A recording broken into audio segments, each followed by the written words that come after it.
บเห็นไปทุกคนขึ้นขั้นใดน้องแพรอยากลองของทุกคนเอาบังนูแพรโดนทานเห็นนะเด็ดนะทุกคนขนาดว่าหากระหอดห้านอาหารได้นี่ทุกคนโคตรงามเลยธรรมศาสตร์ก่อนที่เฮาสิเดินทางไปอีกต่อเฮาก็ต้องมานั่งกินข้าวก่อนทุกคนเพิ่มวิตามินไปอันนี้ก็คือห้านอาหารของตาดเสียงลือทุกคนเด้อนี่ค่ะไม่ตาดนี่ทุกคนเสียงธรรมชาติสดๆเลยงามเด้อ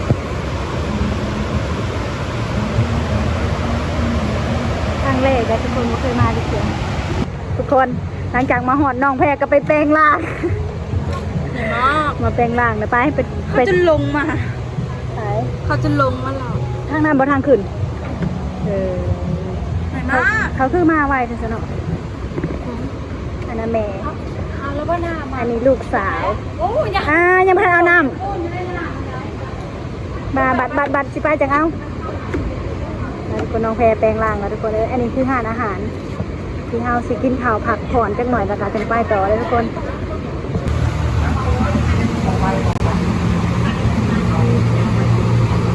เวลาเธอเผลอนั่งรออาหารชมวิวรอทุกคนเหมือนว่าวิวโคตรงามจะได้กับประสูโคตรนะสาวแพรว่าโสดบ่แพรโซจ้าไม่เชื่อลองจีบว่าแท้ไหนจีบติดซิดอายเลยจีบให้ติดเด้อทุกคนเด้อน้องแพรยังโสดจีบให้ติดไปแม่ลงไปลินน้ำนะแพรตามโบมาแม่เป็นนางแซ่ให้เราก็มันมีเวลาบอกมาเซ่ในวันเมื่อนี่ออกมากอะยังสิไปต่อเลยทุกคนอันนี้หากระถึงทางอีกประมาณชั่วโมงปลาย2 ชั่วโมงจังทอดบอลดินอาหารแล้วทุกคนเตรียมโตกินข้าวแล้วจะเพิ่มพลัง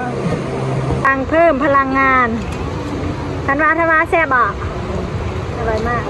แล้วเธอล่ะกินอะไรสปอนเซอร์จ้าลดหุ่นบ่อิ่มขนมกินขนมสุดทางสุดบ่อยอิ่มได้แต่ลดยากไม่ยากกับกินขนมทุกคนเหมือนกำลังหลังจากกินข้าวแล้วพากันเดินทางต่อไป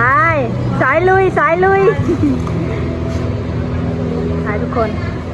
อิ่มท้องแล้วไปบันนี้เดินทางคนกำลังเดินทางเดี๋ยวไปเบิกบรรยากาศได้ไปเลยคนทางยังอีกยาวไกลทุกคนเลยสายลุยทุกคนชักอ่องยังมีเบิร์ดทางไปบริง่ายเลยทุกคนพิสดารมาก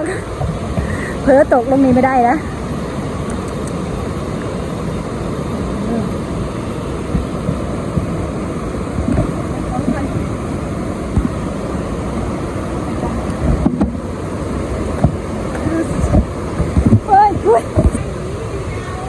ทุกคนวิวโคตรงามเลย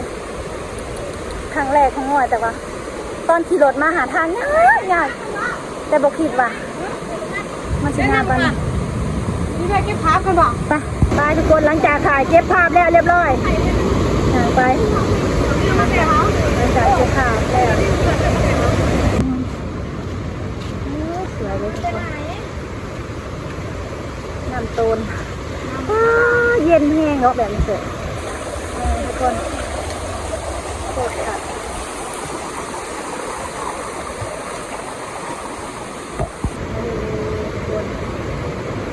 โคตรปังเลย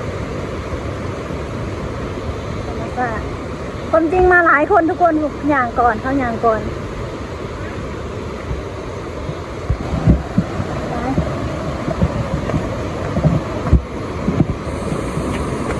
แลนเลยสู้ๆ ามทุกคนผักผ่อนอย่างมาเมื่อยแล้วผักผ่อนอยู่นี่ทุกคนผักผ่อนหย่อนใจสวยเด้บูว่าเขาเจ้าไปไหวดีนะปุ๊บงามแพงเอาหวานคนเอ้ยบอหูซึกเหนื่อยจักดีเลยเผื่อบัดมาฮอดพี่ทุกคนตอนมากินในทางอย่างบัดมาฮอดพี่เราไม่ได้เมื่อยเลยทางเดี๋ยวว่ามันงามแพงธรรมชาติโคตรงามทุกคนโอ้สวยเลยน้องแพรอยากถ่ายรูปไปแล้ววันนี้นะทุกคนเลย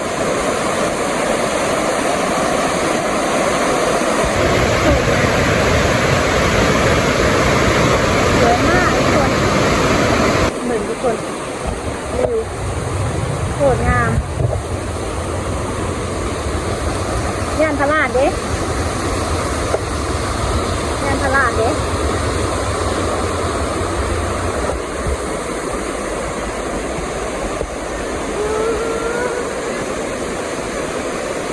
อยากให้ทุกคนมาเด้ถักแต่ถักว่า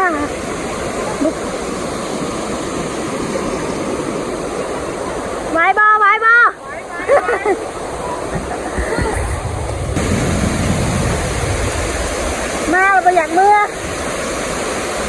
มาเราประหยัดมือทุกคนเอ้ยโคตรงาม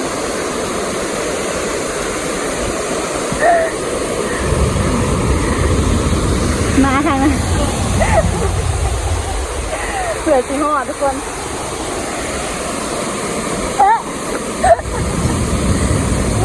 ถึงแล้วบอกว่ายังบอกเคิงอยู่ยังบอกเคิงทุกคนไหวไหมเข้าไปพร้อมสาวเก็บ ป้าปวดสูงเลยทุกคนไม่ไหวโอ้ยคอนเทนต์แลนหายอีกแล้วคอนเทนต์แลนเขาหายอีกแล้วเมื่อยทุกคนไม่ไหวเพื่อนแต่งเอาน้องเพไม่ไหวน้องเพลไหวแล้วนี่ไปต่อบ่ไหวเลยตอนนี้เขาก็มาฮอดยังบ่ครึ่งทางเลยทุกคนใกล้แล้วบ่ไม่ไหวเถื่อเดียวแล้วก็เสือสุดท้ายมือนี่เมื่อหนามาไหมมือนี่เถื่อเดียวแล้วก็เถื่อสุดท้ายมือนี่ขี้งอยางกลับอยู่ยางยังไม่ทันฮอดแต่ขี้งอยางกลับเลยทางนี้เมื่อยลงมาไล่ดิเนาะลงมาเพราะว่าเอาฮอดขัวฮอดแค่นี้นะทุกคนแต่ก็ยังไม่ทันถึงเลยทุกคนยังไกลแท้ใจว่า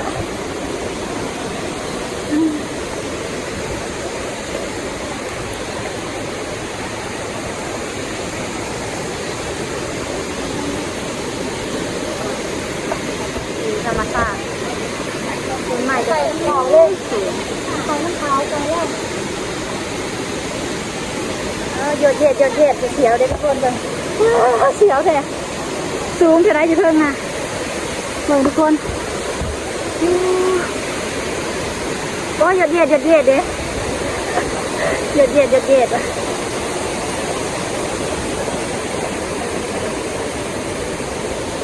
หยดเห็ด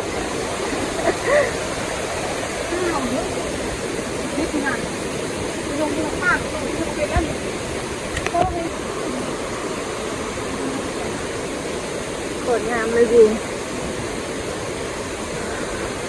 อยากไปประกอบกันไปถ่ายไปมันกุ๊บกิ๊บกระเข่งแสดงมันนะเนาะไม่เลยคือมันนั่นไปที่ข้า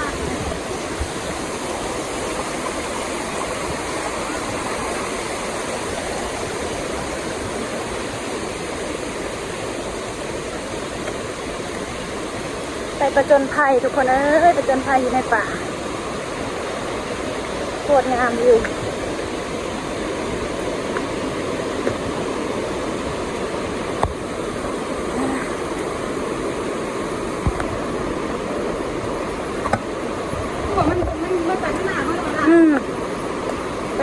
นะ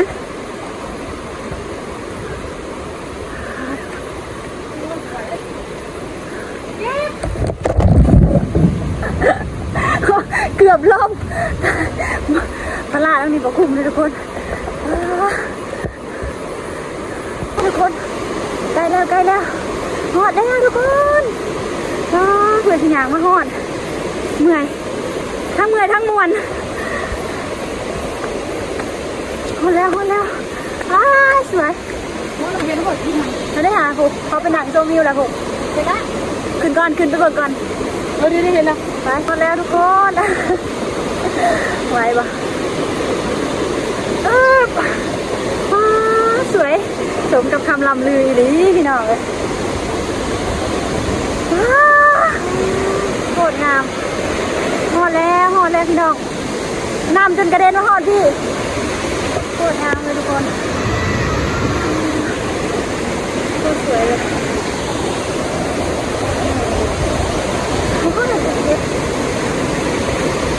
โคตรงามเลยเกือบสีหอดทุกคนใช้เวลาเกือบ3 ชั่วโมงอย่างขึ้นมาหลังจากกินข้าวอิ่มแล้วก็พากันอย่างขึ้นมาเกือบ3 ชั่วโมงสูงแห้งเลยจากขึ้นมาแล้วก็บ่มีอย่างเลยทุกคนพากันถ่ายรูปโคตรงามเลยวิว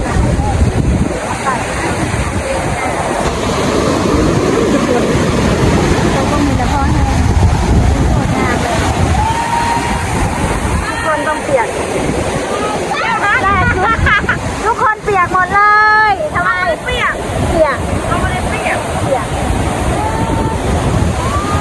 ล่าสุดกล้องกับจนมัวขึ้นมาบอกเราอยากขึ้นไปถ่ายอยู่ชุดนั้นจะมาถ่ายแป๊บนึงทุกคน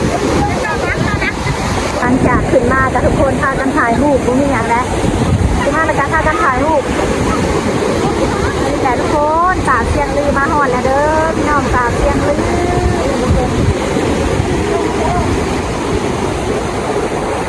ธรรมชาติ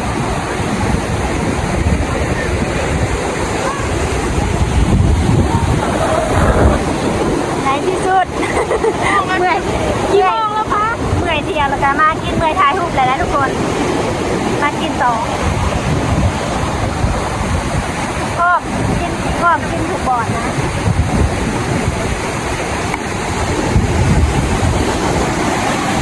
บ่เห็นได้ทุกคนขึ้นขั้นใดน้องแพรวิวเดินแง่งามทุกคนวิวงามคนงามหรือวิวงามหมาคนสวยหรือวิวสวยเนี่ยคนงามจ้าน้องแพรโคตรบ้าโคตรอยู่โคตรงามมาหอดแล้วเด้อตัดเสียงเลยพี่น้องเปียกได้เปียกมาเลย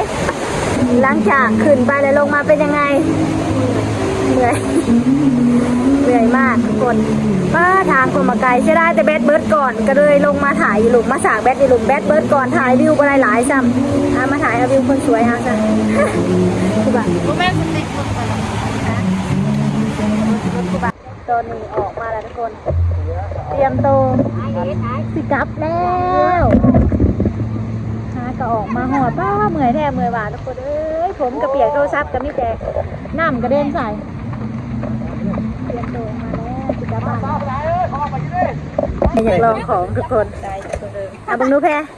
โดนทานเห็นนะเย็ดนะ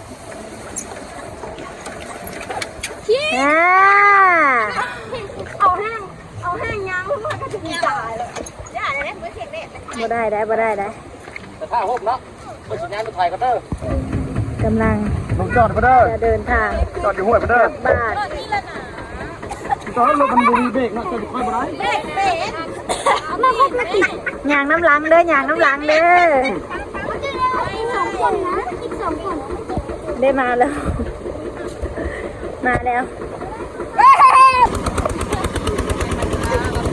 เป็นยังไงพวกเธอไหวไหมขากลับเลยดีใจขากลับแค่แต่ไปลงสุกหอดแล้วทุกคนหอดจุดหมายปลายทาง ฮอดบอลขึ้นแล้วนะทุกคนในโรงหย่างแบบนี้โรงหย่างเมื่อหารถใหญ่ขำปุ๊บพี่น้องเอ้ยไปกลับบ้านวันนี้ สภาพเบิ่งเบิ่งอะไรเนี่ย สภาพสวยเหมือนเดิม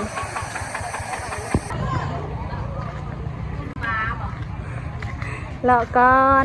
มาหอดตลาดมาหอดตลาดอันบุรพาทุกคนมาเข้าตลาดบุรพาครั้งแรก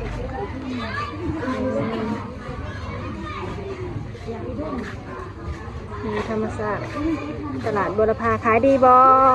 ขายดีบออย่างเด็กกุบกิบมีแต่ของธรรมศาสตร์เนาะเราบนก้อน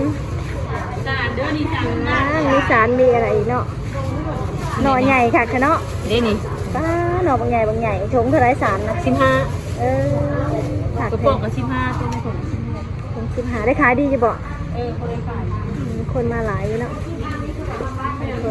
เข้ามานี่ละมืดตึ๊บเลยมีครบกระปูอย่างอันนี้ค่ะขายหน้าใดอันนี้ค่ะโลนึง80บาทไม่เคยกินห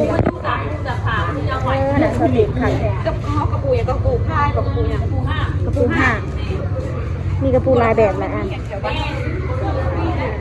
ขายได้ไหน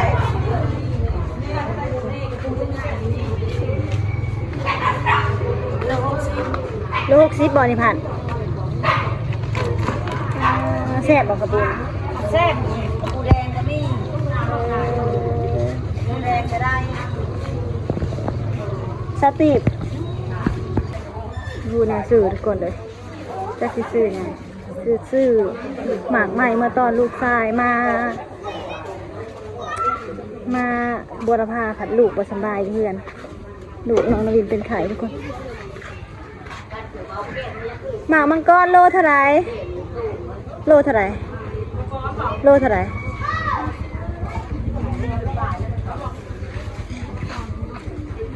35ผู้ใด